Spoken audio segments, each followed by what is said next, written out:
Hello guys, അപ്പോൾ ഇന്നത്തെ vlog ഞാൻ ക്ലാസ്സിൽ പോകുന്നത് എൻ്റെ ഒരു ദിവസമാണ്. അതൊരു വ്ളോഗായിട്ട് എടുക്കാൻ വേണ്ടിയിട്ട് അത്രയുണ്ട്. അപ്പോൾ ഞാൻ ഒരു മാസത്തിന് ശേഷമാണ് ക്ലാസ്സിൽ പോകുന്നത്. അങ്ങനെ എൻ്റെ വീട്ടിൽ നിന്ന് ബസ് കയറി ഞാൻ നേരെ പോകുന്നത് പാരിപ്പള്ളിയിലോട്ടാണ്. സൈഡ് സീറ്റ് പിടിച്ചത് ഭയങ്കര അബദ്ധമായി, അത്രയ്ക്കും വെയിലായിരുന്നു. ഒന്നാമത് ഗൈസ് എനിക്ക് കണ്ടുകൂടാ, അതിനിടയ്ക്ക് ഈ വെയിലും കൂടെ വന്നപ്പോഴേക്ക് ഒട്ടും കണ്ടുകൂടാ. അങ്ങനെ KSRTC വന്ന് ഞാൻ കൊല്ലത്തോട്ട് പോവുകയാണ്. KSRTC ഒക്കെ പോകുന്നത് കണ്ടാൽ അല്ലാണ് പേടിയാവും. ഇനി ഞാൻ ഈ ഒരു 3/4 മണിക്കൂർ ഈ ഒരു ബസ്സിലിരിക്കണം. അത് കഴിഞ്ഞ് കൊല്ലത്തെത്തിയിട്ട് ഞാൻ ഇനി അടുത്ത ബസ് കയറണം, ഞാൻ പഠിക്കുന്നിടത്ത് എത്തണമെങ്കിൽ. അത്രയ്ക്ക് എഫേർട്ടാണ് ഗൈസ് ഞാൻ ഈ പഠിത്തത്തിന് വേണ്ടി ഇടുന്നത്. അങ്ങനെ എഫേർട്ടായിട്ട് ഫൈനലി ഞാൻ എൻ്റെ അക്കാഡമി എത്തിയിട്ടുണ്ട്. ഇനി എൻ്റെ സാധന സാമഗ്രികളൊക്കെ പറഞ്ഞുകൊണ്ട് ഞാൻ നേരെ മേക്കപ്പ് ലാബിലോട്ട് പോകും. ഇത്രയും വെയിൽ കൊണ്ട് ക്ഷീണിച്ച ഞാൻ ഈ AC ഉള്ള മേക്കപ്പ് ലാബിലോട്ട് കയറുമ്പോൾ ഒരു സുഖമുണ്ട് ഗൈസ്. പോയ ജീവൻ എവിടെ നിന്നൊക്കെയോ തിരിച്ചു വന്ന് എനിക്ക് തോന്നും. അങ്ങനെ ഞാൻ എൻ്റെ പ്രാക്ടിക്കൽ കഴിഞ്ഞ് മാമിനെ വിളിച്ച് കാണിച്ച് അതൊക്കെ കറക്റ്റ് ചെയ്ത് കഴിഞ്ഞു. ഇനി എനിക്ക് ഇവക്ക് പ്രാക്ടിക്കൽ ചെയ്യാൻ വേണ്ടി ഇരുന്ന് കൊടുക്കണം. അപ്പോഴത്തേക്ക് മാം എല്ലാവർക്കും കറക്റ്റ് ചെയ്ത് പറഞ്ഞു കൊടുക്കുന്നതാണ് ഈ ഷോട്ടിലുള്ളത്. എന്നിട്ട് ഞാൻ എൻ്റെ ബ്രഷും സാധനങ്ങളൊക്കെ തുടച്ച് മാറ്റി വെക്കും. ഇനി അവളെ മുഖമൊക്കെ കഴുകി ഒരുങ്ങി കെട്ടിയൊക്കെ വരുമ്പോഴത്തേക്ക് ആകെ ഒരു സമയമാവും. അതുവരെ ഞാൻ എൻ്റെ കുറച്ച് വീഡിയോസൊക്കെ എടുക്കാമെന്ന് വിചാരിച്ചു. അങ്ങനെ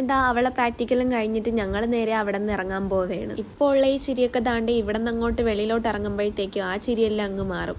കണ്ടാ മക്കളെ വെയില്. അങ്ങനെ പഠിക്കുന്നിടത്തുനിന്ന് ബസ് കയറി ഞാൻ നേരെ കൊല്ലം സ്റ്റാൻഡിലോട്ട് നടക്കുകയാണ്. അവിടെ കൂടെ തലയെ കൂടെ മുണ്ടിട്ട പോലെയാണ് ഞാൻ പോകുന്നത്. കാര്യം അത്രയ്ക്കും വെയിലാണ്. അങ്ങനെ KSRTC ബസ്സിൽ കയറിയിട്ട് ഞാൻ ഒരു ജ്യൂസ് അങ്ങ് കുടിച്ചു. ഇത് കുടിക്കുമ്പോൾ ഉള്ള ഒരു സുഖമുണ്ട് ഗൈസ്. തണുത്തതും കൂടെ ആയപ്പോഴത്തേക്കും പറയാതിരിക്കാൻ വയ്യ. അങ്ങനെ ജ്യൂസ് കുടിച്ച് കഴിഞ്ഞപ്പോഴത്തേക്കും ബാഗിൽ 2 കിറ്റ്കാറ്റ് കിടക്കണുണ്ട്. പിന്നെ അതും കൂടെ എടുത്ത് കഴിച്ചപ്പോഴത്തേക്കും ബസ് വിട്ടു. സൈഡ് സീറ്റിൽ ഇരുന്ന് പാട്ടും കേട്ട് ഞാൻ പാരിപ്പള്ളിയിലെത്തി. അങ്ങനെ പാരിപ്പള്ളിയിൽ നിന്നും ബസ് പിടിച്ച് ഞാൻ വീട്ടിലെത്തി. ഇനി ചെന്നൊന്ന് കുളിച്ച് കഴിച്ചിട്ട് കിടന്നുറങ്ങണം ഗൈസ്. അപ്പോൾ ഓക്കേ.